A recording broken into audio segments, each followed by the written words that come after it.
सर्वप्रथम बुद्ध फुले शाहू आंबेडकर सर्व महामानवांना मी विनम्र अभिवादन करते। आणि आज आपण राजर्षी शाहू महाराज यांची जयंती या ठिकाणी साजरी करत आहोत। तर दादांनी सांगितलं की जयंती आपण कुठल्याही महापुरुषाची का साजरी करत असतो, नाही का? आता आपला वाढदिवस आपण जेव्हा करतो, तुम्ही रूममेट्स असता 6 जणी, मग एक एक जण आपण अल्टरनेटिव्हली करतो, नाही का? मग सगळं हॉस्टेल करतं का आपली जयंती किंवा आपला वाढदिवस, आहे ना? नाही करत, मॅडमचा वगैरे सगळे मिळून करतात। परत अॅनिव्हर्सरी अचानक बोलवलं होतं पोरांनी, इमर्जन्सी मध्ये गेल्यामुळे तुमच्याशी काही जास्त बोलणं नाही झालं। गुड इव्हनिंग सगळ्यांना। तुम्हाला कोणाला झोप येत असेल तर तुम्ही जाऊ शकता, म्हणजे नाही का, असं अगदी जबरदस्ती नको। आणि ऑलरेडी सरांनी दोन्ही पण दादांनी तुमच्या खूप सविस्तर सगळं घेतलेलंच आहे। मलाही तुमच्याशी काही बोलायचं आहे। सर्वप्रथम बुद्ध फुले शाहू आंबेडकर सर्व महामानवांना मी विनम्र अभिवादन करते। आणि आज आपण राजर्षी शाहू महाराज यांची जयंती या ठिकाणी साजरी करत आहोत। तर दादांनी सांगितलं की जयंती आपण कुठल्याही महापुरुषाची का साजरी करत असतो, नाही का? आता आपला वाढदिवस आपण जेव्हा करतो, तुम्ही रूममेट्स असता 6 जणी, मग एक एक जण आपण अल्टरनेटिव्हली करतो, नाही का? मग सगळं हॉस्टेल करतं का आपली जयंती किंवा आपला वाढदिवस, आहे ना? नाही करत, मॅडमचा वगैरे सगळे मिळून करतात। परत अॅनिव्हर्सरी ज्याला आपण म्हणतो वाढदिवस, आहे ना आपल्या, आणि तेही जर आपण सगळ्या मैत्रिणींशी बोलत असू, चांगल्या मैत्रिणीशी आपले संबंध असतील तरच, नाही तर त्याही रूममेट्स कोणी रागवून बसतं, कोणी आता, कारण मी पण हॉस्टेलची विद्यार्थिनी, मला हे सगळं आपण अनुभवतो हे आयुष्य। मग जसं त्यांनी सांगितलं अगोदर, ही शृंखला पुढे कॅरी फॉरवर्ड करते की असा एखादा महापुरुष ज्यावेळेस 550 संस्थानं देशभरामध्ये आहेत, म्हणजे 550 राज्य झाले ऑलमोस्ट, आहे ना? 565 समथिंग काही ते संस्थानं होते, तर तितके राजे होते। मग तितक्या राजांपैकी एक राजा कोल्हापूरचा, ज्याचं नाव आहे ना राजर्षी शाहूजी महाराज। मग ह्या बाकीच्या राजांबद्दल काही आपल्या वाचनामध्ये कुठे आलंय का? जसं सरांनी तुम्हाला अगोदर म्हटलं सांगा बरं महापुरुषांची नावं, तुम्हाला पटापट कुठले महापुरुष आठवले की जे आपल्याला पटकन दिसतात, ज्यांची कुठेतरी जयंती होते, कुठेतरी स्टेटस ठेवतं, कुणीतरी फोटो ठेवतं, कुणीतरी एखादं बॅनर लावतं, आहे ना? तर मग ते आपल्याला पटकन आठवतात। मग हे जे 565 त्यावेळेसचे राजे होते, हे आपल्याला माहिती आहेत का? हे आपल्याला आठवले का? नाही आठवले। मग याचा अर्थ काय की त्यांनी त्यांचं आयुष्य जगले। जो व्यक्ती जन्माला आला तो श्वास घेतो, भाकर खातो, आणि त्याला ज्या गरजेच्या गोष्टी त्या सगळ्या करतो, पण त्याला आपण स्मरणात ठेवत नाही। जसं मी नेहमीच एक उदाहरण देते की आपल्याला आपले वडील चांगल्या प्रकारे माहिती आहे, त्यांना आपण अनुभवलेले, त्यांचे स्वभाव गुणधर्म वगैरे आपल्याला माहिती असतात। त्यापेक्षा थोडंसं मागे गेलं तर आपले आजोबा, कुणी पाहिलेले असतील, कुणी पाहिलेले नसतील, खूप लहानपणीच काहीतरी बघितलेले नसतं, मग त्यांनी काहीतरी केलेलं असतं, काही जमीन कमवून ठेवलेली असेल, काहीतरी तुम्हाला घर कमवून ठेवलेलं असेल, तर मग आपली आई किंवा आपले वडील काहीतरी आपल्याला सांगतात की अरे हे आपल्या आजोबांनी करून ठेवलेलं आहे किंवा हे आजोबांनी आपल्याला दिलेलं आहे। त्याच्यामुळे थोडंसं मागं गेलो आपण तर आपले पणजोबा असतात, मग त्यांचं पण काहीतरी काम असेल, त्यांनी पण काही एखादा नाही का सोन्याचा हंडा वगैरे काही दिलेला असेल, असं कॅरी फॉरवर्ड झाला असेल, तर मग त्यांचं नाव होतं। त्या काळात काही फोटोग्राफ्स पण नव्हते काढून ठेवायला, त्यामुळे आपल्याला ते बघायला पण मिळत नाहीत। पण त्याच्या आधीची पिढी, खापर पणजोबा आपण ज्याला म्हणतो, आपल्याला माहिती आहेत का? आपल्याच पिढीतले, आपल्या जनरेशनमधले, खूप दूरचे नाही आहेत ते, 200-300 वर्ष आधीची गोष्ट असावी, नाही का? पण आपल्याला माहिती आहेत का आपली खापरपणजी काय करत होती? आपल्या खापरपणजीनं त्यांनी कष्ट उपसले असतील, डेफिनेटली उपसले असतील। समजा आपल्या आजोबांचं पालन पोषण करण्यासाठी कष्ट उपसले असतील, आपल्या वडील त्यांचे पणतू किंवा नातू त्यांच्यासाठी काहीतरी केलं असेल, पण मॅसिव्हली असं काही केलं नसेल तर आपण त्यांना लक्षात ठेवतो का? नाही। मग तसं आपण उद्या मेलो तर आपलं फक्त इंस्टाग्राम दिसेल, आहे ना, स्नॅपचॅट दिसेल, पण ते कालांतराने डिलीट होऊन जाईल, कारण आपलं जर त्या पद्धतीचं काही काम नसेल तर आपल्याला पण कोणी लक्षात ठेवणार नाही। आणि म्हणून आपण जेव्हा ही महापुरुषांची शृंखला घेतो, तर मग ह्या महापुरुषांची शृंखला यासाठी असते की आपलं स्वतःचं स्वयंकेंद्रित वर्तुळ छेदून जो व्यक्ती बाहेर इतरांसाठी काहीतरी काम करतो त्याला लोक स्मरणात ठेवतात। मग जेवढं मोठं काम तितकं जनरेशन्स त्याला लक्षात ठेवतात। जसं बुद्धांचं आपण बघतो, 2500 वर्ष होऊन गेलेत बुद्धांच्या महापरिनिर्वाणाला, 2500 वर्ष पूर्ण झाली आहेत। किती मोठा कालखंड आहे बरं तो, 2500 वर्ष. तरी पण लोक आज त्यांच्या आयडिओलॉजीला फॉलो करतात, त्यांच्या विचारांना फॉलो करतात. जसं मेडिटेशन कोर्सेसमध्ये आहे, विपश्यना शिकवल्या जाते, तर ते कॅरी फॉरवर्ड होतं. आणि आज पण आपण त्यांच्याबद्दल एक ग्रॅटिट्यूड व्यक्त करतो, कारण त्यांनी कसं शोधलं असेल है ना. एक राजमहालात राहणारा व्यक्ती, ज्याला उन्हाळ्यामध्ये एक सेपरेट महाल आहे, पावसाळ्यामध्ये एक सेपरेट महाल आहे, हिवाळ्यामध्ये सेपरेट महाल आहे, म्हणजे कुठल्या ऋतूमध्ये यांना काही त्रास होऊ नये असं सगळं वातावरण आहे. राजा आहे, एका टायमाला 1000 नांगर चालतील एवढी जमीन आहे. त्या व्यक्तीला काय कमी आहे का? मग अशा व्यक्तीला काय वैराग्य जागलं असेल, काय त्याला वाटलं असेल की मी दुःखमुक्तीचा काहीतरी मार्ग शोधावा. त्यांनी काय केलं की स्वतःचं वर्तुळ छेदलं, स्वयंकेंद्रित जे वर्तुळ आहे ते छेदून इतरांसाठी काम केलं आणि खूप जनरेशन्ससाठी काम केलं, जे आजही आपल्याला लाभदायक आहे. आपण तुमच्यापैकी काही जणांनी मेडिटेशन कोर्स केला असेल किंवा नसेल केला तर आवर्जून करा. त्याने आपल्याला शिक्षणामध्ये बेनिफिट होतो, मेंटल हेल्थ करता बेनिफिट होतो, फिजिकल हेल्थसाठी बेनिफिट होतो. खूप सगळे बेनिफिट त्याचे आपल्याला आहेत आणि आयुष्य सुखरूपपणे किंवा चांगल्या प्रकारे जगण्यासाठी त्याचा आपल्याला लाभ होतो. आणि ते असं काही कुठल्या धर्मासाठी किंवा कुठल्या पंथासाठी असं नाही आहे. जीवन जगण्याची कला प्रत्येकाला गरजेची आहे. जसं प्रत्येकाला सुख आहे, प्रत्येकाला दुःख आहे. आता हे तर खूप बेसिक आहे, म्हणजे आपण ॲटलिस्ट तेवढं मॅच्युअर आहोत की प्रत्येकाचं रक्त लाल आहे, प्रत्येकाला सारखेच अवयव आहेत, हे सगळं कॉमन आहे. दुःखाचं कारण आहे सगळ्यांचं कॉमन आहे, दुःखमुक्तीचा मार्ग पण सगळ्यांना कॉमन आहे. मग त्याच्यानंतर आपण काय करतो, आता हे सगळे महापुरुष आल्याला म्हटलं बाबा शाहूराजांची जयंती आहे, तर आपण फक्त शाहूराजांचा फोटो लावला होता. म्हटलं की आपण तिन्ही महापुरुषांचे फोटो लावले पाहिजेत. याचं काय कारण आहे, जसं ह्या दादांनी अगोदर सांगितलं दोघांनी सुद्धा, की शाहूंना सांगायचं असेल तर बाबासाहेबांना सांगावं लागेल, बाबासाहेबांना सांगायचं असेल तर फुल्यांना सांगावं लागेल, फुल्यांचं आंदोलन सांगायचं तर बाबासाहेबांना सांगावं लागेल. हे म्हणजे 2 साइड्स ऑफ अ कॉइन असं आहे. एकाला वगळून इंडिपेंडेंट असं आपल्याला सांगता नाही येणार, कारण की यांचा जो वारसा आहे ना, हे काय एका जातीचे नव्हते, एका धर्माचे नव्हते, एका कालखंडातले पण नाही आहेत. जसं सरांनी म्हटले की 90ला महात्मा फुले जातात, 91ला बाबासाहेब येतात, म्हणजे बिलकुल कालखंडाचा काही संबंध नाही. म्हणजे बाबासाहेबांनी फुल्यांना पाहिलेलं सुद्धा नाहीये असा कालखंड आहे. शाहूराजे आणि बाबासाहेब तर समकालीन आहेत, पण जेव्हा बाबासाहेब कबीरांना गुरु मानतात त्यांना बघितलेलं नाहीये, किंवा जेव्हा बुद्धांना गुरु मानतात त्यांना पण बघितलेलं नाहीये. तर हा जो सगळा धागा असतो हा असतो विचारांचा. आता तुम्ही बघा फ्रेंड्स, जेव्हा करतो आपण नवीन कॉलेजला गेलो तर आपण एक 100 मुली एका वर्गामध्ये असतात, पण आपली एकच कोणीतरी मैत्रीण होते, एकच कोणीतरी मित्र होतो.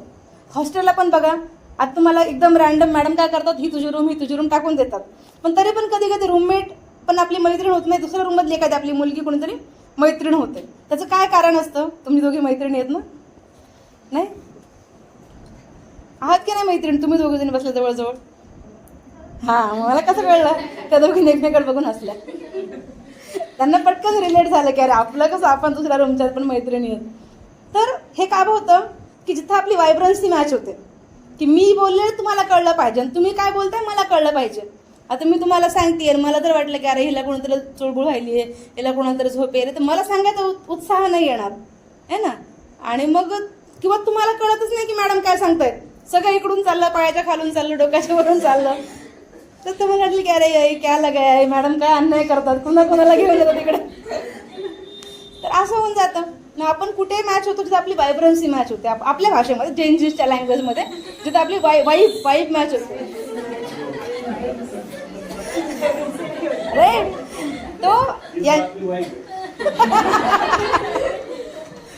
तर महापुरुषांच्या बाबतीमध्ये आपण काय म्हणतो की त्यांची विचारांची शृंखला मॅच झाली है ना. जसं सर म्हटले की महात्मा फुल्यांसोबत अनेक लोक असतील, जसं फातिमा बीबी आहेत, त्यांचं किती मोठं काम आहे, मुस्लिम समाजामधल्या पहिल्या शिक्षिका आहेत त्या है ना. त्यांनी पण काम केलं सावित्रीबाईंसोबत, त्या पण प्रेरित झाल्या.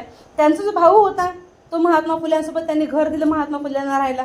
महात्मा फुले काय गरीब नव्हते बरं का, संघर्ष त्यांच्या वाट्याला आला, पण ते काय गरीब नव्हते. म्हणजे त्या काळामध्ये जो ITR असतो ना आपला, आता जो ITR फाईल करतो आपण, तर टाटाचा ITR 2000च्या आसपास होता.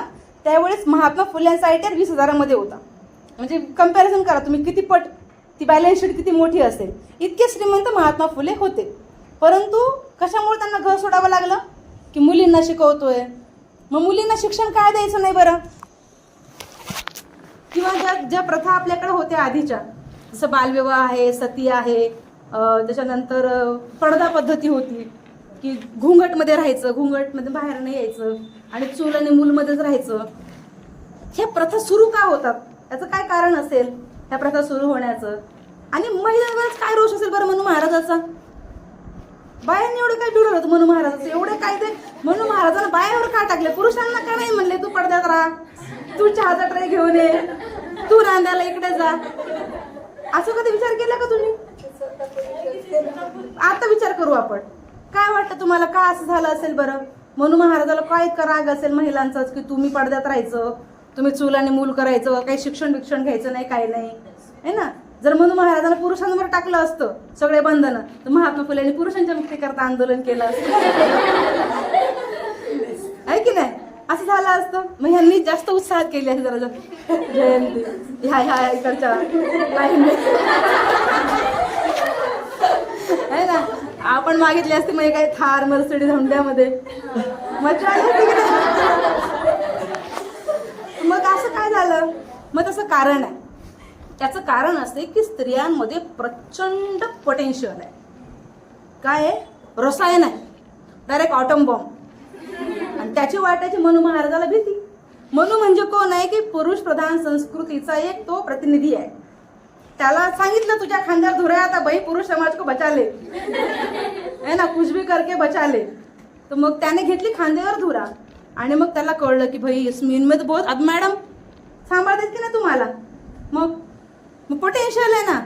आता तुम्ही उद्या लीड करणार आहे, एका युनिटला लीड करणार आहे तुम्ही. उद्या कुठल्या फील्डला तर काही कुणाला आयडिया नाहीये. मी माझ्या स्कूलला असताना कुणाला वाटलं मी वकील होईल? आता आमचे जे प्रिन्सिपल होते माझे क्लायंट आहेत, ते काल परत येऊन भेटले मला. आता ते मला वकील मॅडम म्हणतात. छान वाटतं, त्यांच्या पाया पडले, आशीर्वाद घेतला. पण नाही का, तेव्हा त्यांना नसेल वाटलं ना की मी वकील होईल किंवा काहीतरी मला हिला हायर करण्याची गरज पडेल वगैरे असं. पण ते म्हटले की अरे अम्रपाली, खूप प्राऊड फील होतं की तू आता वकील झाली आहेस आणि आता तूच माझं मॅटर चालू. म्हटलं ओके चलेगा, अच्छी बात आहे. तर असं कोणाला प्रेडिक्शन नसतं की कोण काय होईल. आता आपली विशाखा दुबईला जाणार आहे, किती प्राऊडची गोष्ट आहे आपल्या सगळ्यांसाठी. म्हणजे ती एका समाज कल्याण वसतिगृहात राहून इथल्यात आपल्यासारख्या फॅसिलिटीज घेऊन तिकडे जात आहेत, ही आपल्याकरता पण खूप अभिमानाची गोष्ट आहे, आपल्या इन्स्टिट्यूशन करता पण खूप अभिमानाची गोष्ट आहे. आणि जर तुम्ही पण प्रत्येक फील्डमध्ये आहे, तुम्ही फील्डमध्ये असाल तर तुम्ही जाणारच आहात पुढे, लीड करणार आहात. मग लीड करणार म्हणजे तुम्ही काय करा. आता ह्या मॅडम आहेत, समजा उद्या ह्या मीटिंगला गेल्या तिथं, मग आता पुरुष पण जे असतात वॉर्डन ते पण असतात, मॅडम पण. आता मॅडम महिला म्हणून यांना काय कमी पगार आहे मॅडम? जर सांगा मला, काही कमी पगार आहे का? नाही, सारखाच पगार आहे. किंवा रिस्पेक्ट मध्ये काही कमी आहे का? त्यांना गुड मॉर्निंग म्हणलं, यांना म्हणलं नाही, असं काय आहे का? म्हणलंच भाग आहे की नाही? उद्या मॅडम तुला आपल्या सहाय्यक आयुक्त झाल्या, वरती गेल्या प्रमोशनला किंवा एक्झाम देऊन गेल्या वरती, तर त्या खुर्चीवर बसल्या, तर कुणी आलं समोरून पुरुष अधिकाऱ्याला गुड मॉर्निंग म्हणणार, मॅडमला म्हणणार नाही, असं काही होईल का? नाही होणार. हा निंदन खुरपणा तिकडे होऊ शकतं की नांगर धरणारा जास्त आहे आणि निंदन खुरपण करणाऱ्या महिलेला कमी आहे, कारण ते असंघटित क्षेत्र आहे. पण जिथे जिथं कॉन्स्टिट्युशनल तुमचं सगळं लागू होतं प्रोव्हिजन्स, तिथं तुम्हाला इथं अप अँड डाऊन होणार नाही. मग ही जी सगळी सिस्टीम आहे तर ही आपल्या महापुरुषांनी हेरली. मग काय केलं मनू महाराजांनं? त्यानं सांगितलं की नाही, यांच्यामध्ये प्रचंड पोटेन्शियल आहे आणि ह्या इथली जी सगळी व्यवस्था उलथून टाकण्याचं सामर्थ्य यांच्यामध्ये आहे. ठीक आहे. एक विका राजवाड्यांचं पुस्तक आहे, विवाह संस्थेचा इतिहास. तुम्ही आवर्जून ते सगळ्यांनी पुस्तक वाचावं अशी माझी तुम्हाला विनंती आहे. विवाह संस्थेचा इतिहास, विका राजवाडे एक मोठे इतिहासाचार्य आहे आणि त्यांनी काय केलं ना, पूर्ण मॅरेज सिस्टीम कशी इव्हॉल्व्ह झाली. जसं सप्तपदी आहे, 7 फेरे घ्यायचं, मग 7च का घ्यायचे, 8 का नाही घ्यायचे, 9 का नाही घ्यायचे, 5 का नाही घ्यायचे, 7च का बरं आहेत? किंवा जे मंगळसूत्र आहे तर मग ते काळ्याच रंगाचं का असलं पाहिजे, त्याला आपण मंगल म्हणतो ना. आणि आपल्या जी फिलॉसॉफी आहे, आपण जी फॉलो करतो त्याच्यामध्ये ब्लॅक कलर हा आपण अशुभ मानतो, हे ना. तर आमच्यासाठी शुभ आहे, पण जनरली आपण चांगल्या कार्याला ब्लॅक कलर शक्यतो घालत नाही. आपल्या घरचे म्हणतात की आपल्या घरी पाहुणे पाहिले ब्लॅक कलर घातला चालेल का? घालायला पाहिजे. बट एक जनरल फिलॉसॉफी आपल्याकडे चालते की black colour is not good. मग हे मंगळसूत्र जे आहे हे मंगलचं प्रतीक आहे, मग हे काळ्या रंगाचंच का बरं आहे? याचा पांढरा रंग पाहिजे होता ना, तो शुभ आहे. किंवा दुसरा कुठला, जसं रेड कलरचं तुमचं कुंकू आहे, मग ते रेड कलरचं का बरं आहे, ब्लू कलरचं का नाही, किंवा दुसऱ्या कलरचं का नाही? आता टिकला ना तो तुम्ही वेगवेगळ्या रंगाच्या, पण जो एक ट्रेडिशन नाही का, लाल सिंदूरचे ते काय गाणे बिणे हे, तर मेरे सिंदूर से मांग भरते अँड ऑल, ते लाल रंगाचंच का बरं आहे? किंवा आता बघा तुम्ही, स्त्रीचा प्रत्येक अवयव, तिच्या कपाळाला बिंदी आहेत, त्या नाकामध्ये टोचलेले, कानामध्ये टोचलेले, हुजूर टोचलेले, हातामध्ये बांगड्या आहेत, त्याच्यानंतर त्याच्या पायामध्ये आहे, गळ्यामध्ये आहे, तिचा प्रत्येक अवयव काय करा, बांधून टाकलेला आहे. मग आता पुरुष एखादा मॅरिड कसं ओळखायचं? दादाचं लग्न झाले आमचे, आता कसं ओळखायचं? आहे का याला काही मंगळसूत्र घातले का नाही? काय जोडे घातलेत का? मग कसं ओळखायचं पुरुषांना? पुरुष जर अगर हम उसको देखते हैं कि ये मैरिज की निशानी है तो दोनों को होना चाहिए, तो फिर एक ही जेंडर को क्यों? तर मग ह्याच्यामध्ये काय लॉजिक असेल? तर त्या सगळ्या लॉजिकचा उहापोह त्या पुस्तकात विकार राजवाडेंनी खूप सुंदर पद्धतीने मांडलेलं आहे. जे ते पुस्तक वाचेल ते आयुष्यामध्ये ह्या अलंकारांचा कधीच वापर करणार नाही. आपण सुंदर दिसावं म्हणून अलंकार घालणं हा वेगळा भाग आहे, आणि माझ्यावर लादल्या गेलेला आहे म्हणून आउट ऑफ नाही का स्लेव्हरी काहीतरी फॉलो करणं हा वेगळा भाग आहे. माझा मुद्दा आहे तुम्ही रंगबिरंगी टिकल्या लावा, छान दिसा, सुंदर राहा. आज पण तुम्ही खूप छान यायला पाहिजे होतो. हा ना, कारण तुम्ही फोटो टाकला तर काय म्हणतील? समाज कल्याणचे पोरी बागा म्हणतील की रे, सांगा बरं. मी टाकू नको फोटो आता. अभी अगले बार से हम जब आएंगे ना टकाटक यायचं मस्त. अरे काय कमी आहे आपल्याला? भगवंताने सगळं दिले, हात आहे ना, सगळे अवयव दिले, छानपैकी चांगलं रूप दिले, जे पण दिले सगळ्यांना. तर आपण छान राहायचं, प्रेझेंटेबल राहायचं. आता मी काय फार सुंदर आहे का? पण काळापट घालून आले की नाही? आता ही मला आलेच म्हटली, मॅडम तुम्ही कोर्टात आले का? म्हटलं नाही, घरून आले, पण काळापट घालून येणार, कारण माझी ओळखच ती आहे.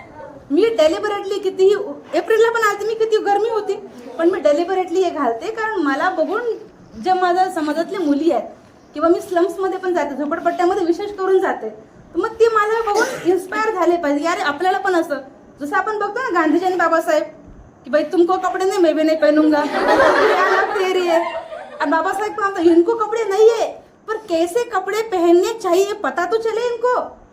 जब भी इनके पास पैसे आएंगे, आता तुम्ही ते पाहता ना मिशो किंवा हे, तुम्ही काय करताय? माझ्याकडे टॉप नाही पण मी घेईल ना, विशलिस्ट टाकते का नाही विशलिस्टला, की माझ्याकडे जेव्हा पैसे येतील मी हे टॉप घेईल, ही नेल पेंट घेईल, है ना.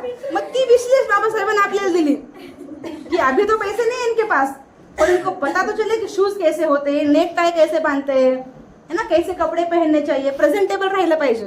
तर मी तर नेहमीच म्हणते ना की बाई पाहिलं पाहिजे, मला भन्नाट लोकांनी पाहिलं पाहिजे, खूप हजारो लाखो लोकांनी मला पाहिलं पाहिजे, रिस्पेक्टफुली देखना चाहिए. मुझे एक दबदबा असला पाहिजे. जो दादा म्हटलं ना कुणी आलं तर कान पडेल, मला तर छेडतच नाही कोणी. ते आधीच अरे नाही हे आपल्या पट्ट्यात बसणारच नाही. तो ये ते कशाने येतं आपल्या, मला असं नाही म्हणत तुम्ही हे कपडे घालू नका, ते कपडे घालू नका. Fashion is a different thing, comfort is a different thing, है ना. ऍपल खूप चांगलं आहे पण कुणाला ताप येतो ऍपल खाऊन. एखादी गोष्ट खूप चांगली पण ती मला सूट होते का? दीपिका पदुकोण जे कपडे घालते आपण घातले जमल का? ती काय, तिला पैसे मिळणार आहेत त्याचे, आपल्याला देणार आहे का कोणी पैसे? आपण बाहेर घेतलो लोक म्हणतील भाईचे का डोक्यात परिणाम झाला की काय? सो आमचे कपडे असे असले पाहिजेत, आमचं राहणं असं असलं पाहिजे की आम्हाला लोकांनी आदरपूर्वक ट्रीट केलं पाहिजे. आता हे कपडे घालून मी ऑटोत जरी बसले तर ऑटोवाला मला काय म्हणेल? मॅडम आओ बेटा म्हणेल की नाही. आणि मी साधं एखादे कॅज्युअल क्रॉप टॉप वगैरे घालून असेल तर अरे छोरी काय जाणे काय ना, हे पोरी कुठं चाललेस वगैरे असं बोलेल. मग ते आपल्यावर डिपेंड करतं. आपण जर आपल्या स्वतःचा सन्मान करू शकलो तरच कुणीतरी आपला सन्मान करेल. मग ही जी लेगसी आहे ही आमच्या महापुरुषांनी आम्हाला दिलेली आहे. ही लेगसी आम्हाला कॅरी फॉरवर्ड करायची. मग जसं मी म्हटलं की मग गुलामगिरी कुठं आली? आता एक गुलामगिरी सांगितली मी कपड्यांची, की कपड्यांनी आपण भिकारी बिलकुल दिसलो नाही पाहिजे. टाप टीप राहतं. नाईट ड्रेस बी असा तर भारीच असला पाहिजे, तो बी असा. असे कसे बी गदमळे कपडे नाही घालायचे. ते आपल्याला कॉन्फिडन्स येत नाही ना. तुम्ही सेल्फी काढा बरं, आपलं कोण छान सेल्फी काढते बघा. आपल्याला कॉन्फिडन्स येत नाही चांगले कपडे घातल्याशिवाय. सो ते एक रीड ॲट पोअर ॲट नावाचं पुस्तक आहे. त्यात तो सांगतो असं की सकाळी उठल्या सगळ्यात पहिले काय केलं पाहिजे? आपला बेड आवरला पाहिजे. सेकंड आपले केस विंचरले पाहिजेत आरशात बघण्याच्या आधी, नीट अँड क्लीन. केस विंचरल्याच्या नंतर मग ब्रश करायला वगैरे जायचं. तर तुम्ही करून बघा, आपल्याला खूप कॉन्फिडन्स आपला बूस्ट होतो. आपण उठलेले पहिले पाहतो किसका क्या चल रहा है, याचं लग्न झालं काय, त्याचं लग्न झालं काय, ह्याचं काय झालं, त्याचं काय झालं, अरे माझं तर काहीच झालं नाही. मग आली निगेटिव्ह, अरे हरिश्चंद्रगडला फिरायला गेले, अरे हे तिकडे लोणावळ्याला फिरायला गेले, अरे मी तुझ्या हॉस्टेलवर बसून आहे इथल्या बेडवर, है ना. तो ही निगेटिव्हिटी आहे आपल्यामध्ये. बघितल्या उठल्या फोन. किमान पहिला दिवसाला सुरुवात जी आपली होते अर्धा ते पाऊण तास 1 तास बिलकुल फोनला हात नाही लावायचा. आणि झोपण्याच्या अगोदर 1 तास before 1 hour going to bed बिलकुल फोन नाही बघायचा. तुम्हाला बघा किती छान झोप लागेल. नाही तर मध्ये फोन बघताय पडायला तोंडावर दात पडून असं होतं की नाही. तर मग ते आपल्याला टाळायचं. मग आपण जो स्लेवरीवरती स्लेवरी का होते. मग बालविवाह आपल्याकडे प्रथा झाली. का बालविवाह प्रथा झाली. बालविवाह म्हणजे इतका बालविवाह गर्भातच लग्न व्हायचं. डायरेक्ट गर्भात कुंकू लावायचे. अरे असं बालविवाह लहान लेकरू तितकं पण नाही. डायरेक्ट गर्भाला कुंकू होतं की तुमको चॉईस ही नाही फिर. मग काय सांगितलं बालविवाह बरं होतं का ते. अभी शादिया नाही हो रही. तो तशी पद्धत होती. मग काय होतं अजून सतीप्रथा. सतीप्रथा म्हणजे काय की नवरा मेला मग इथं जगण्याचा काय उद्देश. मार दो इसको भी, इसको जीने का कोई हक नहीं है, जला दो इसको जिंदा. मग जळताना काय परिस्थिती होती माहितीये का. आता समजा कोणीतरी आपल्या आजूबाजूला रडतंय. एखादी आपल्या रूमच्या बाजूची मुलगी रडते. तिला काहीतरी पोट दुखायला काहीतरी तर आपल्या पोटात काल होती की नाही. अरे विचारायला काय त्रास होतोय काय नाही. आपण आता रूममेट भांडणं असतील रूममेटचे. रूममेट त्याला पाणी द्यायला कोणी आपण जातो. अरे आपण विचारायला असं आपल्या मनात येतं ना वात्सल्य कारुण. मग आता एक बाई जिवंत जाळायची आहे. म्हणजे हे तर करत मग उसको दुख होगा तो वो चिल्लाएगी, लोगों से मदद मांगेगी. तर मग काय मग ढोल वाजवायचे. काय वाजवायचं ढोल. जोर जोरात ढोल वाजवायचे. आणि मग तिचा आवाज ऐकून नाही गेला पाहिजे लोकांच्या कानी. तुम्ही मौतीला किती जण गेलेले बरं. मौत बघितलेली कुणाची. मौतीला गेल्याच्या नंतर काय म्हणतात की अग्निडाग दिल्याच्या नंतर जास्त वेळ स्मशानभूमी थांबायचं नाही. अग्निडाग दिला की लगेच निघून जायचं. ही प्रथा का सुरू झाली. कारण तिने ती बाई जळायची ना. मग ती पाहून एखाद्याच्या मनात कारुण्य जागू शकतो अशा पद्धतीचं. मग डाग दिला की लगेच निघायचं. मग राहणार कोण फक्त ती बाकीचे लोक वाजवणारे. मग हे का सतीप्रथा का असेल बरं. का असेल सतीप्रथा. किती अमानुष आहे. आपल्याला चटका लागला की किती दुखतं. काटा मोडला तर किती दुखतं. एका व्यक्तीला जिवंत जाळायचंय. किती दुःख असेल. किती कारुण्य तिचं असेल. का तिला जाळत असतील. मग विधवा झाली ती. मग ठीक आहे कालांतराने मग सतीप्रथा कमी करून टाकली. पण विधवांनी लग्न नाही करायचं. मग ही पांढऱ्या पायाची आपल्या गावाकडे अजूनही म्हणतात. खेड्यापाड्यातल्या सगळ्या मुली आहेत ना की उठल्या उठल्या विधवाबाईचं तोंड बघू नये असं म्हणतात. चांगल्या कामाला चाललो विधवाबाईचं तोंड बघू नये है ना. मोकळं कपाळ बघू नये असं आपल्याकडे म्हणतात. मग हे असं का बरं. मग विधवांनी पुन्हा लग्न नाही करायचं. का नाही करायचं. या सगळ्यांचा जो बेस आहे ना तो बेस यामध्ये गुंतलेला आहे की जेव्हा एखादी स्त्री लहान असताना तिचं लग्न करून टाकलं. तसं तुम्ही आता आहात. आता समजा विशाखाला 2 शब्द कोणीतरी चुकीचं बोललं. विशाखा सहन करेल का. आणि तेच तिला 5 वर्ष असताना बोललं तर तिला मान सन्मान कळणारच नाही ना की बाई मानानं बोलतात की सन्मानानं बोलतात की अपमान करतायत. नाही तिला तेवढं कळणार. पण आता ती काय करू शकते रिवेंज घेणार की अरे मला कसं काय असं बोललं. अरे का रे बिलकुल सहन नाही करणार. मग हे तिला डेव्हलप कसं झालं. With the age with the education both right. एका एज नंतर सुद्धा आणि एका एज्युकेशन नंतर ऑटोमॅटिकली आपल्यामध्ये आत्मसन्मानाची जी उर्मी आहे ती तयार होते की आपण आपल्या सेल्फ रिस्पेक्टला धक्का लागू देत नाही. मग ही तुमच्या तयारच होणार. कारण सेल्फ रिस्पेक्ट हे खूप मोठं रसायन आहे. आता आपण नोकरी लागायचं का लागायचं. कारण सेल्फ रिस्पेक्ट तयारी आहे की आम्हाला कुणाचं गुलाम व्हायचं नाहीये. आम्हाला नोकरीला का लागायचं कारण आम्हाला कुणाला पैसे मागायचे नाहीत. उद्या नवऱ्याला म्हणायचं नाही मला रिचार्ज मारतो का. आपलं रिचार्ज आपण. मग ते म्हणते मी उंडा मोडू का आहे की नाही. असं होतं की नाही. मग त्याच्यामुळे आपलं फायनान्शियल इंडिपेंडन्स मग ते कशापोटी आहे. सेल्फ रिस्पेक्ट पोटी आहे. मग लहान वयात लग्न केल्यामुळे तुमच्यामध्ये सेल्फ रिस्पेक्ट तयार होत नाही. ठीक आहे. तुमच्यामध्ये जे समजा आता घरातले लोक आहेत. आता तुम्ही समजा शिक्षण झालं तुमचं चांगल्या प्रकारे. आता तुमचं लग्न करून दिलं. उद्या नणन टोमणे मारायली सासू कोणाला मारू नये असं कुणासोबतच घडू नये. पण समजा आता कसं व्यक्ती प्रकृती आहेत. कुणी म्हटलं तुम्ही सहन करणार का. तुला राहायचं तर निघ मला दुसरा करायला. आधीच मुलींची संख्या कमी आहे. आधीच पोरी भेटत नाहीयेत. पण तेच एखादी लहान मुलगी असेल किंवा जी फायनान्शियली इंडिपेंडेंट मुलगी नाहीये तिचं जर लग्न झालं आणि तिला जर सासुरवास झाला त्रास झाला तर ती स्टँड घेऊ शकते का नाही. मग ह्या सिस्टीमला हे पाहिजे होतं की महिलांनी काय करायचं फक्त एक फुकटचा नोकर बनली पाहिजे. मग आता तर एकदम आधुनिक फुकटचा नोकर आहे की नोकरी पण केली पाहिजे घरचं पण केलं पाहिजे. पहिले तरी बिचाऱ्या महिलांना फक्त घरातलं होतं. आता तर भाई दोनो स्लेवरी आहे राईट. तर मग हे आमच्यावर डिपेंड करतं. मी आजच एक इन्स्टाला पोस्ट बघितली की एक एक्सपेरिमेंट केला गेला. फार कॉन्ट्रोवर्शियल एक्सपेरिमेंट तो होता. पण तो केला गेला अशा प्रकारे की एक स्त्री एक उभी केली एका चौकामध्ये आणि तिथे 39 प्रकारचे वस्तू ठेवल्या, कापूस ठेवला, गन ठेवली, चाकू ठेवला, ब्लेड्स ठेवल्या, त्याच्यानंतर गुलाब ठेवलं कोणी, असे 39 प्रकारच्या वस्तू ठेवल्या.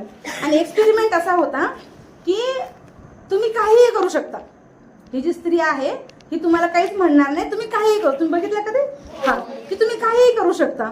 ठीक आहे. मग आधी जो 1 तास गेला तर लोकांनी तिला रोजेस दिले, तिला नाही का चांगल्या चांगल्या गोष्टी बोलले वगैरे वगैरे. मग लोकांच्या लक्षामध्ये आलं की अरे कोणी काही बोलतच नाही आपल्याला. मग कुणीतरी ब्लेड उचलला, मग कुणीतरी चाकू उचलला, है ना, तिला वार केले, कपडे वगैरे फाडले, आणि असं एक एक गोष्ट सगळ्यांनी यूज केली. आणि मग ऍट लास्ट एका व्यक्तीने गन उचलला आणि मग तेव्हा तो एक्सपेरिमेंट थांबवावा लागला आणि त्या व्यक्तीला बाहेर काढून दिलं. मग त्याचं फलित काय निघालं की जेव्हा तुम्ही रिॲक्ट करत नाही, जेव्हा तुम्ही विरोध करत नाही, तर लोक तुम्हाला फॉर ग्रांटेड घेतात की इसके साथ कुछ भी हो सकता है, कुछ भी किया जा सकता है.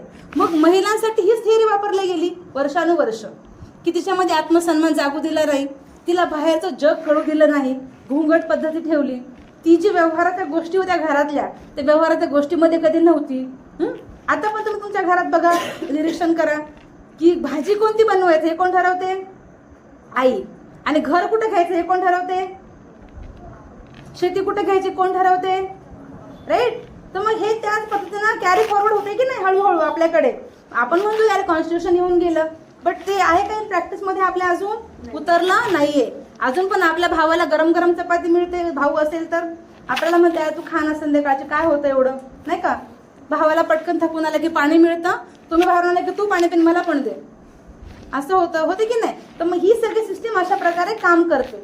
मग ती स्लेवरी कॅरी फॉरवर्ड करण्यासाठी बालविवाहाची पद्धत सुरू झाली. त्यासाठी मग सतीप्रथा की नवरा मिळाल्याच्या नंतर हिच्यामध्ये भावना जागून हिनं काही विद्रोह करू नये. आणि त्यावेळेस जी जातीची चौकट जाती व्यवस्था होती, तर ही जाती व्यवस्था मुठभर लोकांची मोनोपॉली होती. त्यांचं पोट होतं, जसं सरांनी सांगितलं की ब्राह्मणांचं पोट पूजा अर्चेवरती होतं. मग त्यांना ही चौकट कॅरी फॉरवर्ड करायची होती, कंटिन्यू करायची होती. आणि महिलांमध्ये ताकद आहे त्यांना माहिती होतं. मग त्यांनी काय केलं की आंतरजाती विवाह करायचा नाही, जातीमध्येच लग्न करायचं, तेही घरचे ठरवणार, बालविवाह करून देणार. समजा नवरा मेला, कारण लग्न कसे व्हायचे, 80 वर्षाचा माणूस आणि गर्भातली मुलगी, 5 वर्षाची मुलगी, असे लग्न व्हायचे. त्याला काही म्हणजे काही ताळमेळ नाही अजिबात. 70 वर्षाचा माणूस, 15 वर्षाची मुलगी, असे लग्न व्हायचे. मग साहजिकच तो लवकरच मरणार ना, खपणार असतो लवकर. तर ती बिचारी काय होणार, मग तिला सती जायला लागणार. मग ठीक आहे, कालांतरानं सती वगैरे बंद झालं. मग काय केलं, केशवपन करायचं. केशवपन बहुजनामध्ये नव्हतं, फक्त ब्राह्मण समाजामध्ये होतं. पण बघा, एखादा महापुरुष जेव्हा जन्माला येतो ना, तर तो फक्त आपल्या जाती करता किंवा आपल्या लोकांसाठी काम नाही करत. महात्मा फुलेने जो केशवपनाविरुद्ध जो आवाज उठवला, तर मग बघा की जेव्हा एक असतं ना की दाखवणं की मला हेल्प करायची आहे आणि एक जेन्युअनली हेल्प करणं किंवा त्याला रूट्स काढून टाकलं त्या एखाद्या समस्येचे. तर महात्मा फुलेंनी बघितलं की अरे केशवपन तर खूप घाणेरडी प्रथा आहे. आपल्याकडे म्हणतात ना की स्त्रीचं सगळं सौंदर्य कशामध्ये आहे, केसात आहे. मग तिला विद्रूप करून टाकायचं, पांढरे कपडे वगैरे असं नाही का, सगळं विद्रूपीकरण करून टाकायचं. जसं मी तुम्हाला म्हटलं की चांगले कपडे घातले नाही का आपल्याला कॉन्फिडन्स, तिला काही शृंगार ठेवला नाही, काहीच ठेवलं नाही. मग महात्मा फुलेंनी काय केलं की न्हावी जे असतात, जे केस काढतात, कारण ब्राह्मण तर केस काढत नव्हते, त्यांनी सांगितलं की केस ठेवायचे नाही, पण काढायचं कोण केस, न्हावी. मग महात्मा फुल्यांनी न्हाव्यांमध्ये म्हणजे काय केलं की त्यांचं प्रबोधन केलं आणि न्हाव्यांचा संप घडवून आणला की न्हावी म्हटले आम्ही केस काढणारच नाही. राईट. म्हणजे रूट वरती एकदम हल्ला केला की रूट से निकल जाए, इसके समस्या के पुढे रूट से निकल जाए. आणि मग ती प्रथा काय झाली, बंद झाली. पण त्याच्याही पुढे पण लग्न करायची परमिशन तर नव्हती त्या महिलांना. मग त्यांचं शोषण व्हायचं, या सिस्टीम मध्ये काय व्हायचं, शोषण व्हायचं. कारण त्यांची जी मॅटर्नल फॅमिली आहे, म्हणजे माहेर, ते त्यांना स्वीकारत नव्हतं. मग सासरी राहावं लागायचं. मग सासर जे काही पुरुष आहेत, सासरा असेल, दीर असेल, भाया असेल, हे त्यांचं घरामध्ये शोषण करायचे. मग त्यातून त्या प्रेग्नंट राहायच्या. मग प्रेग्नंट राहिल्यानंतर त्या मुलाला नाव कोण देणार, त्याला कोण स्वीकारणार. म्हणून मग शेवटी म्हणजे पोटावर लात मारून वगैरे अबॉर्शन केलं जायचे. कारण तेव्हा एवढी आपल्याकडे जे आता डेव्हलप आली आहे सगळं सोनोग्राफी वगैरे सिस्टीम, तेव्हा तेवढी नव्हती. आणि बरं कोण नेल त्यांना दवाखान्यात असूनही, तर मग पोटावर लात मारून वगैरे अबॉर्शन केलं जायचे. मग कधी कधी बाळ मरून जायचं, कधी कधी ती आई मरून जायची, आणि मग कधी कधी तर ती स्त्री आत्महत्या करायची. मग महात्मा फुल्यांनी हे हेरलं की हा सोशल कॉज आहे, ठीक आहे. आणि मग महात्मा फुल्यांनी तसं एक त्याची व्यवस्था केली की बाबा एक शाळा काढली किंवा एखादं एक आधारगृह काढलं अशा पद्धतीचं की बाबा इथं तुम्ही या, माहेराला याल्यासारखं या, मुलाला जन्म द्या, जन्मल्यानंतर मूल हवं असेल तर घेऊन जा, नको असेल तर ठेवून जा. म्हणजे सिस्टीम कशा प्रकारे त्यांनी हेरलं की हे प्रॉब्लेम्स काय आहे सोसायटीचे. मग हे जे आपण बघतो याचे रूट्स कुठे आहेत, मग पुन्हा स्लेव्हरीमध्ये, की यांना इंडिपेंडन्स नको. मग आता आपण येऊ शाहूराजांवरती. हा सगळा झाला तुमचा बेस, ठीक आहे. मग एखादा राजा जेव्हा असतो, आपण काय म्हणतो की भिकाऱ्याला भीक देणं एक, आणि भिकाऱ्याला भाकर कमवायची अक्कल देणं, की त्याला पुन्हा भाकर मागण्याची गरजच पडू नये. अशा 2 प्रकारचे कामं करतात. मग शाहूराजांनी काय केलं माहिती आहे का, या बालविवाहावरती कायदा बनवला की किमान कोल्हापूर संस्थानामध्ये बालविवाह होणार नाहीत, झाले तर ते कायद्यानं बंधन म्हणजे काय दंडपात्र असतील, असा शाहूराजांनी कायदा केला. सतीप्रथेला विरोध केला, त्याच्यावर एक नियम केले. आता आपल्याकडे क्रुएल्टी चालतं बघा, जे तुम्हाला म्हटलं ना, पती किंवा त्याच्या जे लोक आहेत सासरची यांच्याकडून छळ. तो जो इंडियन पिनल कोड होता आधीचा, तो 1860चा कायदा होता. तर 1860चा 498ची ती कलम इंडियन पिनल कोडमध्ये असताना सुद्धा शाहूराजांनी आपल्या संस्थानामध्ये वेगळा कायदा केला, हे सगळं रोखण्यासाठी. म्हणजे बघा की शाहूराजा कुटुंबापर्यंत पण किती पोहोचलेले होते, की एका घरामध्ये एका स्त्रीवरती काय काय बितलं जातं, काय काय त्याच्यावरती अन्याय होतो, हे त्यांनी हेरून त्याचं म्हणजे कसं निराकरण केलं. तर सांगितलं की जे जे आता ह्या संस्थानापुरतं जे जे कोणी पती किंवा पतीच्या घरचे लोक जर एखाद्या महिलेचा छळ करत असतील तर त्यांना 6 महिन्याचा कारावास आणि 200 रुपयाचा दंड. 200 म्हणजे खूप, त्यावेळेस खूप मोठी रक्कम होती ती. आता आपण त्याला 20,000 किंवा असं एक जास्त पण अमाऊंट कन्सिडर करू शकतो, कारण तेव्हा आणेमध्ये सगळं चालायचं. 1 रुपयात तर म्हणजे बाजार यायचा पूर्ण अक्षरशः, राईट. तर खूप मोठी रक्कम होती. तर अशा प्रकारचे शाहूराजांनी त्यांच्या संस्थानामध्ये कायदे केले. आणि मग ही मूळ होतं, हे मूळ शोधलं. त्याच्यानंतर आपण बघतो देवदासी, मुरळ्या आणि जोगतीन बघितलेले आहेत. आता पण आपण बघतो मंदिरांमध्ये. तर ह्या ज्या होत्या मुरळ्या, जोगतीन आणि देवदासी, तर यांच्याकरता अजूनही भारतामध्ये काही कायदा नाही मॅडम. आता पर्टिक्युलर कुठला लॉ नाहीये, कारण त्यांचं जे लैंगिक शोषण होतं मंदिरांमध्ये, त्यांना जे संतती होते त्याला काही म्हणजे लिगल राईट्स नाही आहेत, किंवा त्या महिला ज्या आहेत त्यांना जर पुनर्वसन करायचं असेल तर त्याच्यासाठी काही लिगल प्रोव्हिजन नाहीये. पण शाहूराजांनी त्या काळामध्ये या प्रॉब्लेमला हेरलं आणि त्यांना सांगितलं, कायदा बनवला की जो कोणी त्या बाळाचा बाप असेल, त्या स्त्रीला माहिती की कोणाचा मुलगा आहे हा किंवा जी मुलगी आहे, तर ज्याचं कोणाचं ते बाळ असेल त्याच्या प्रॉपर्टीमध्ये, मालमत्तेमध्ये त्या मुलाला हक्क मिळेल, अशी प्रोव्हिजन शाहूराजांनी केली है ना. अशी प्रोव्हिजन शाहूराजांनी केली की तिच्यावर पण तो अन्याय होऊ नये. अजून एक गोष्ट की जी देवदासी आहे, मुरळी आहे, जोगतीण आहे, तर तिला काय करायचं ना, तिचे जे वडील आहेत तर तिच्या वडिलांच्या प्रॉपर्टीमध्ये हिस्सा राहील, अशी एक प्रोव्हिजन राहायची. आणि म्हणून जी स्त्री नवीन नवीन तारुण्यात आहे तर तिला ते बरं वाटायचं, यारे छान आहे, मस्त नाही का, लोक पाया पडतात, सन्मान करतात, देवदासी म्हणतात, देवाची बायको म्हणतात, आणि जे तारुण्य चांगल्या प्रकारे जातं असं तिला वाटायचं. आणि तिला उदरनिर्वाह करता बापाची प्रॉपर्टी राहायची. तर शाहूराजांनी त्या देवदासीचा, जोगतिनीचा, मुरळीचा बापाच्या प्रॉपर्टीमधला हिस्सा कट करून टाकला, कायदा बनवला की तुला बापाच्या प्रॉपर्टीमध्ये हिस्सा राहणार नाही. त्याचं काय कारण, रूट कॉज. रूट कॉज काय आहे की तिला वाटावं की अरे आता माझ्याकडे काही आधारच नाही राहिला, मग आता मी हे जीवन त्यागलं पाहिजे आणि आम्ही पुनर्वसन केलं पाहिजे. म्हणजे बघा की एखाद्या राजाच्या मनात किंवा एखाद्या शासनकर्त्या व्यक्तीच्या मनात जर आलं तर तो किती बारकाईनं अभ्यास करू शकतो आणि जनतेच्या भल्यासाठी कितीतरी कामं त्या पद्धतीनं करू शकतो. मग जेव्हा वसतिगृहांचं आपण बघतो, वसतिगृहाच्या संकल्पनेबद्दल, तर अगोदर कंबाईन वसतिगृह शाहूराजांनी केलं होतं, हां राईट. पण काय झालं की त्याचा जो सुद्धा मॅडम सारखा वॉर्डन आहे कोणीतरी एक, की त्यांना आता शाहूराजे प्रत्येक गोष्टी तर करू शकत नव्हते ना. मग जो कोणी आहे बाबा की तू इथला कारभार सांभाळ. मग शाहूराजांच्या असं लक्षामध्ये आलं की सलग 3 वर्ष फक्त सवर्णांचीच मुलं हॉस्टेलला येत आहेत, दुसरी मुलं हॉस्टेलला येतच नाहीयेत. आणि मग महाराजांच्या लक्षामध्ये आलं, कारण त्यावेळी जाती व्यवस्था उच्चांक होता, जाती व्यवस्था खूप टोकाला अजूनही आहे, पण किमान कॉन्स्टिट्यूशनमुळे आज आपल्याला तेवढे चटके भेटत नाही, भेटतात पण प्रमाण तेवढं नाहीये. किंवा ऍटलीस्ट आपण आता आपल्याकडे ऑप्शन्स आहेत, आपण we can go to the court of law, right. पण त्यावेळेस ते पण ऑप्शन्स नव्हते, कारण तेव्हा ते राईट नव्हते, अधिकार नव्हते. आता तुम्हाला ते ॲज अ राईट मिळतात. मग महात्मा म्हणजे शाहूराजांनी हे हेरलं आणि मग शाहूराजांनी इंडिपेंडंट जातीवाचक वसतिगृह सुरू केले. तर बघा कुठल्या कुठल्या जाती करता होत्या. म्हणजे आपण जेव्हा म्हणतो ना की एखादा समाजच काहीतरी जयंती करतो किंवा एखादा समाजच एखाद्या महापुरुषाला फॉलो करतो, तर ते कधी जातीपुरते कधी मर्यादित नसतात. तर शाहू राजांनी जे वसतिगृह सुरू केले त्याच्यामध्ये मुस्लिम समाजाकरता, त्याच्यानंतर कायस्थ समाजासाठी आणि अस्पृश्यांसाठी असे एक मराठासाठी तर होतच ना, त्यात तर काही शंकाच नाही. हा बिलकुल बिलकुल, ते तर होतच, त्याच्यात काही शंका नाही. पण इतर समाजाकरता सुद्धा की यांना पण अशा अशा प्रकारचं रिप्रेझेंटेशन मिळायला पाहिजे. मग सर म्हणाले की बाबा ही भीक नाहीये. भीक म्हणजे काय, जसं आता सगळं चालू आहे रिझर्वेशनवरती, पॉलिसीजवरती, किंवा तुम्ही जेव्हा कॉलेजला फॉर्म भरत असता तेव्हा 2 रांगा लागतात. आमच्या वेळेस पण लागायच्या. एक जी फुल फीस भरतात त्यांच्यासाठी असते, एक ज्यांना स्कॉलरशिप मिळते त्यांच्यासाठी असते. मग तिथे चर्चा होते. आपलीच एक मैत्रीण असते सोबतची शिकणारी, ती त्या रांगेत लागते, आपण या रांगेत लागतो. ठीक आहे. आणि मग काय होतं की ती म्हणते या तुमचं तर बरं आहे, तुम्हाला तर कमी फीस आहे, हे आम्हाला असं आहे, तुम्हाला काय कमी आहे, तुम्हाला तर छान कपडे घालायला आहेत, छान शूज घालता, छान छान बॅग आहे, असं आता वर्करनी वाटतं की नाही. मग तुम्हालाही माहित नाही की अरे का मिळतं मला. तुमच्याकडे उत्तर असतं का त्याचं. तुम्ही म्हणता हा मग आम्ही मागासलेले ना. काय म्हणता की नाही. आता मला तुम्ही सांगा की रिझर्वेशन तुम्हाला का मिळतं, कोणाकोणाला माहिती सांगा बरं. आपल्याला रिझर्वेशन कुठल्या बेसवरती मिळतं, का मिळतं. आपण गरीब आहे म्हणून मिळतं का, बताओ.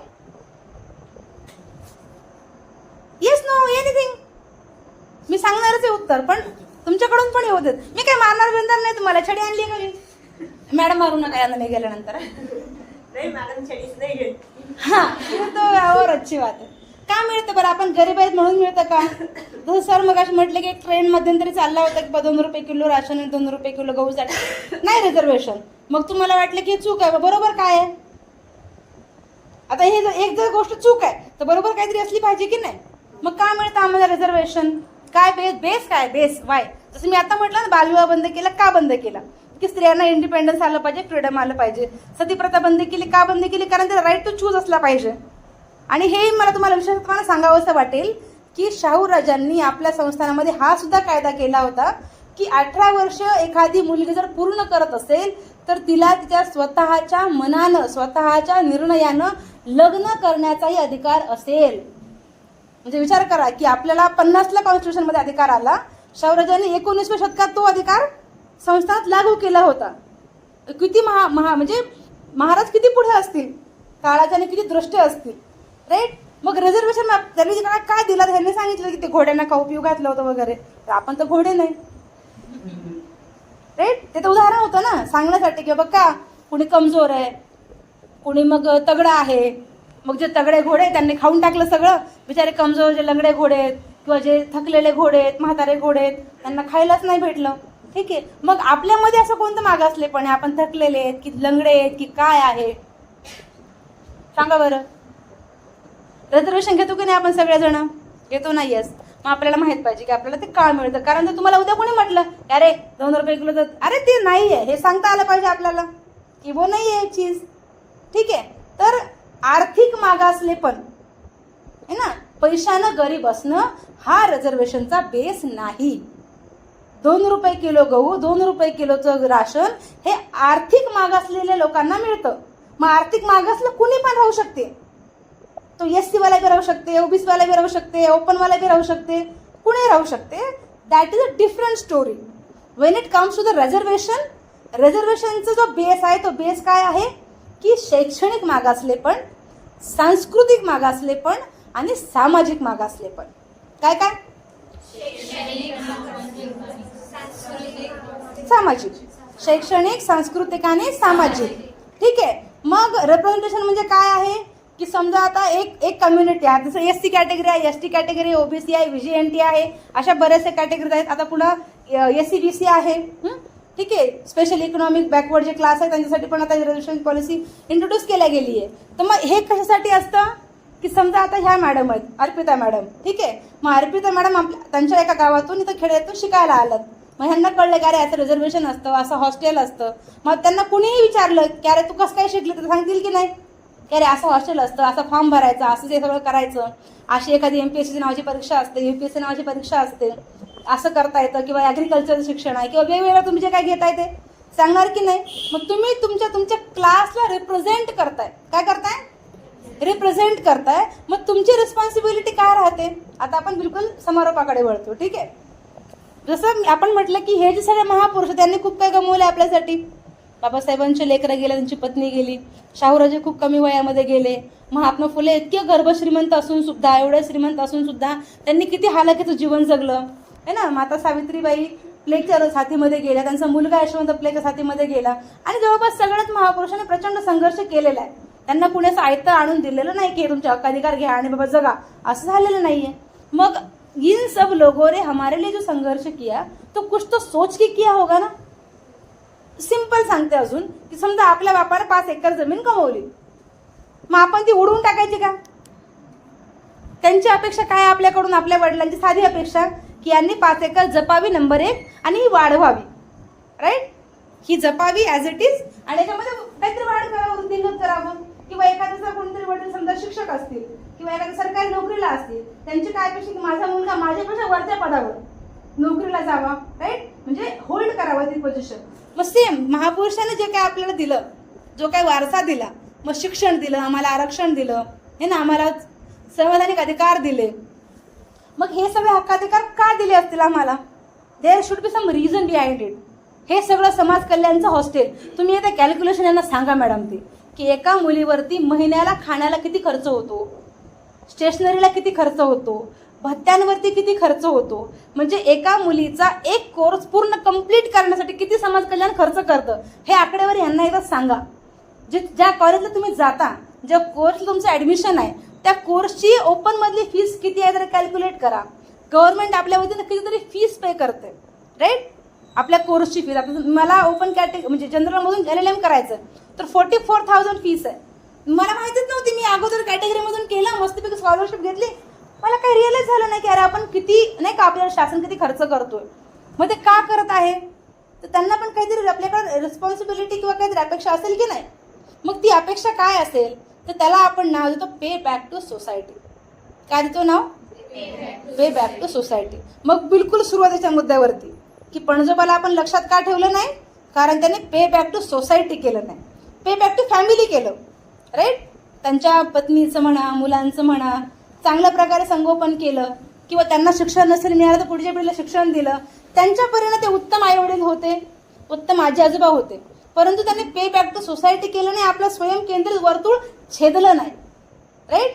मग ते वर्तुळ छेदण्यासाठी आपल्याला काम करायचं आपल्या आयुष्यभर. म्हणजे आपलं भरण पोषण करून, आपल्या कुटुंबाचं भरण पोषण करून मी किमान 2-4 लोकांच्या आयुष्यामध्ये काही बदल घडवू शकते का? है ना? हे जर तुम्ही करत असाल तर मरताना सुखानं मराल की मी असंच नाही मेले, माझ्या आयुष्य काहीतरी कॉन्ट्रीब्युटिव्ह झालं, मी किमान 4 लोकांच्या आयुष्यामध्ये काहीतरी बदल घडवू शकले. जसं आपल्याकडे म्हणतात एक गावातली मुलगी पळून गेली तर 4 मुलीत शिक्षण बंद होतं, पण तेच एक गावातली मुलगी जर एखाद्या नोकरीला लागली तर 10 मुलींना शिक्षणाचा रस्ता मोकळा होतो. ते 10 पालकांना वाटते की अरे माझी मुलगी पण लागेल, माझी मुलगी पण शिकेल. मग आपल्याला सेकंड टाईपची मुलगी व्हायचं आहे की आपण तर स्वतः इंडिपेंडेंट होऊच, आपल्या पायावर उभं राहूच, पण आपल्यामुळे आपल्या गावातल्या, आपल्या तालुक्यातल्या किमान 10 ते 15 मुलींना वाट कशी मोकळी होईल शिक्षणाची. आणि इथंच नका राहू, अजून अब्रॉडला जा. खूप ऑपॉर्च्युनिटीज आपल्याला, खूप स्कॉलरशिप्स आहेत, एन नंबर ऑफ थिंग्स आहेत बाहेर करण्यासारख्या. राईट? म्हणजे तारुण्यामध्ये ज्या गोष्टी आपल्यासोबत होणार आहेत, तसं नाही का कुणाबद्दल आकर्षण वाटणं, कुणी एखादा मुलगा आवडणं, ह्या गोष्टी तर नॅचरल आहेत. तुम्ही सगळ्यांना शिकता, वाचता, माहिती आहे तुम्हाला सगळ्यांना, पण ह्याच्यामध्ये न अडकता. कारण आता तुमचं ते एज नाही आहे, प्रायोरिटीचं एज नाही आहे, ते करूच नका किंवा ते होणारच नाही असं तर निसर्ग नियमाविरुद्ध होऊन जाईल म्हणणं माझं.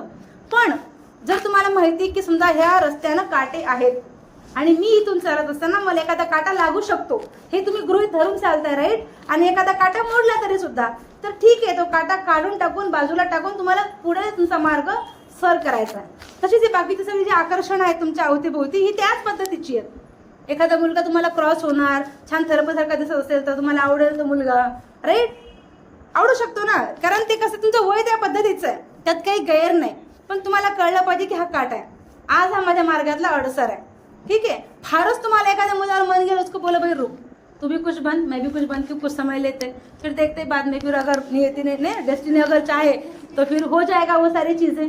पण अटकायचं नाही त्याच्यामध्ये आत्ता सध्या या वयामध्ये. And after 25 you can take a decision. कारण हे जे वय असतं हे फार वादळी वय असतं आणि आपले हार्मोन्स खूप आपल्यामध्ये बदल होत असतात. म्हणजे आज आपल्याला पाणीपुरी खाली कधी वडापाव खावाचं वाटतं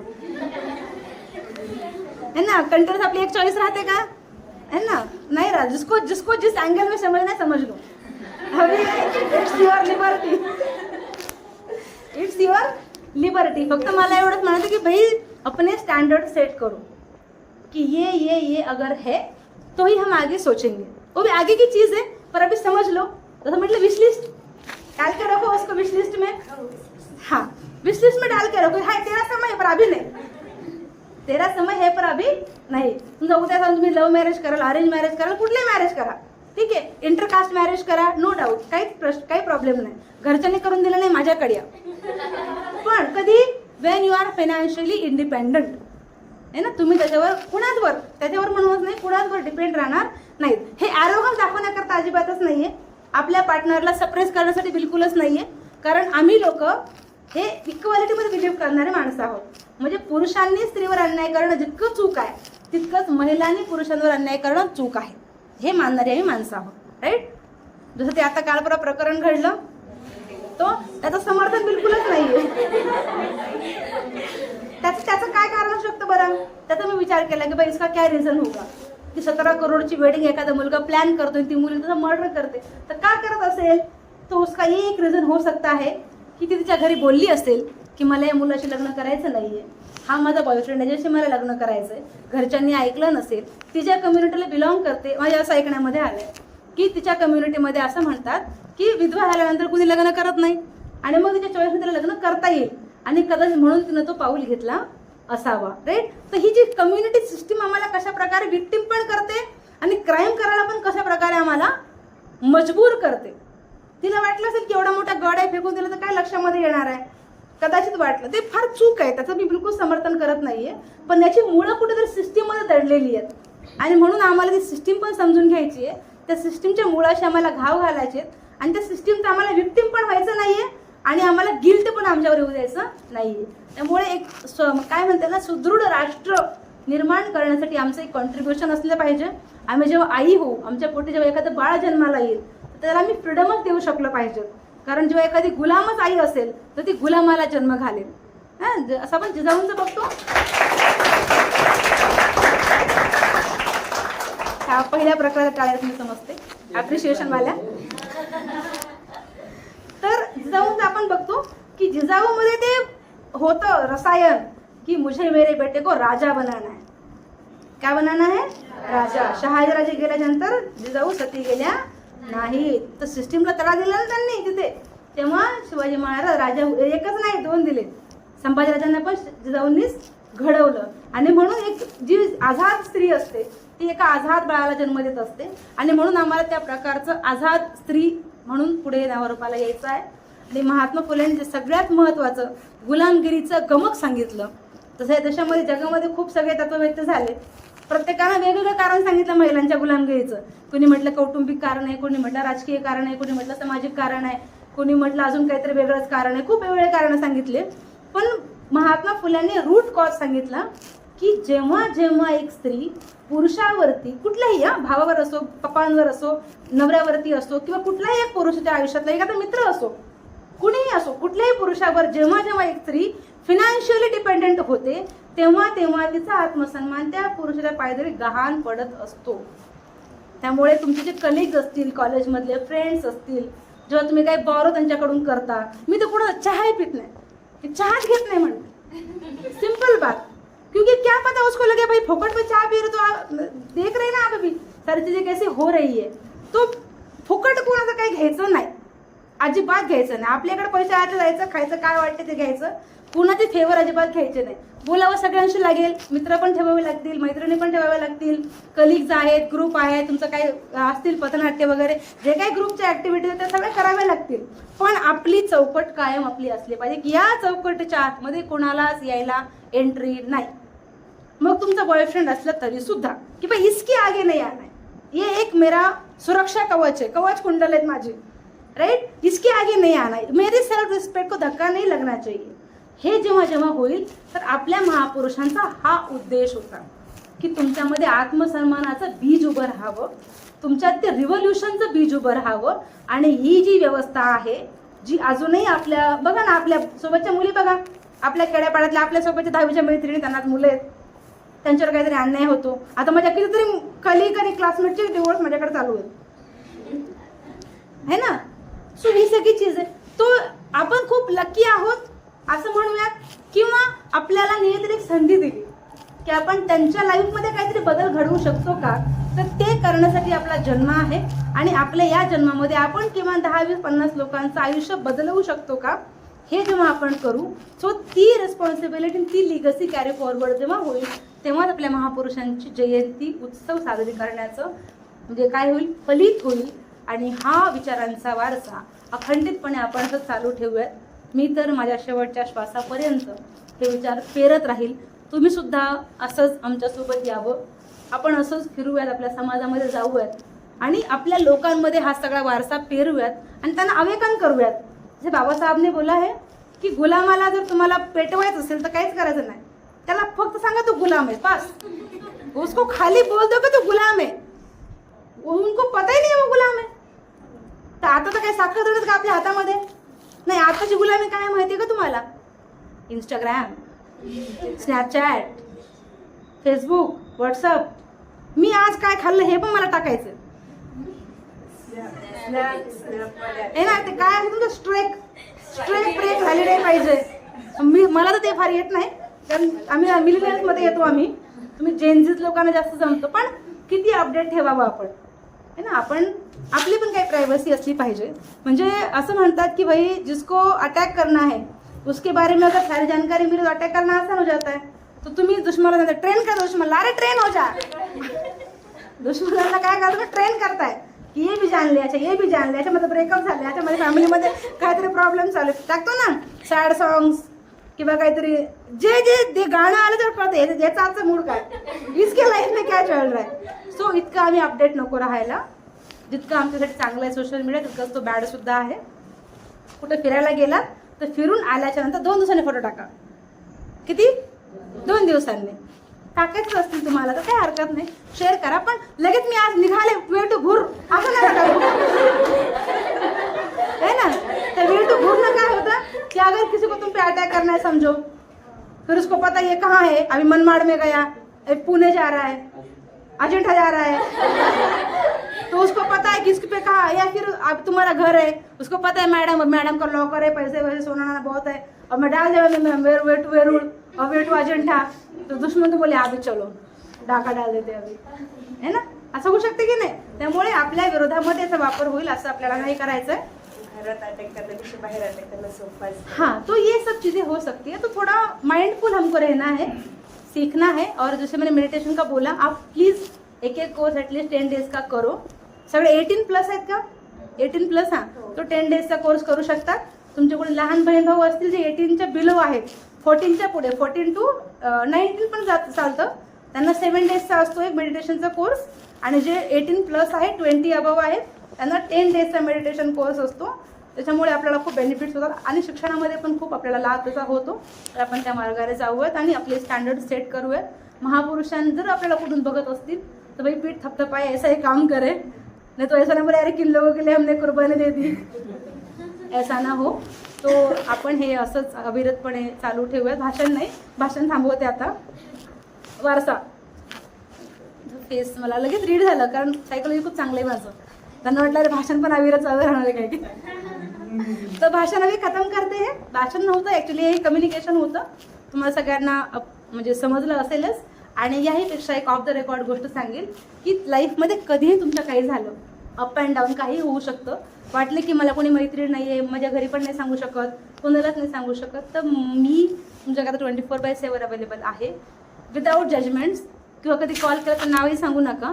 तुम्हाला वाटलं की ह्यांना काहीतरी सांगावं, यांच्याकडनं मला काहीतरी सोल्युशन मिळेल, तर प्लीज बोला. है ना. कधी कधी असं होतं की काहीतरी प्रॉब्लेम येतो आणि आपण खूप टोकाचं पाऊल घेऊन टाकतो. तर तसं काही करू नका. आपल्या घरच्यांनी ज्या विश्वासानं आपण या ठिकाणी पाठवलंय तो आपण संपादन करू. पण सोबत काही घडलं अप अँड डाऊन तर कुणाला का होईना शेअर करा, बोला, बोलून काहीतरी मार्ग निघतो. अशा प्रकारे आपण सगळे एकमेकांचं बळ वाढवूयात, एकमेका सहाय्य करू, अवघे धरू सुपंत. या कोटसह या ठिकाणी थांबते. तुम्ही एवढं सगळे शांतपणे मला ऐकलं त्याबद्दल तुम्हाला सगळ्यांचे मी खूप मनपूर्वक आभारी आहे.